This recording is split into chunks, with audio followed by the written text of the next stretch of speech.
How to mention someone on Instagram story. If you want to mention someone on Instagram story, first of all, launch open the Instagram app. Make sure that you're using the latest version of the application. Now tap on the Your Story option at the top. From here, you can either click a picture or record a video or select one from your gallery. Once you have selected that, go ahead and tap on the text option. Now you have the option of mention over here, select that. Type in the username of the person that you want to mention it. Now this is one way to mention someone. Another way is you want to tap on this sticker icon. Here you will find the option of mention, select that. Go ahead and type in the username.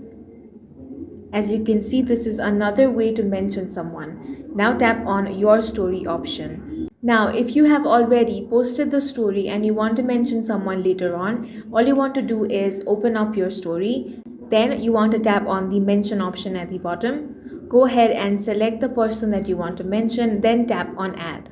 In this way, you can easily mention someone on Instagram story. If you found this video useful, make sure to hit the like button and subscribe for more videos like this.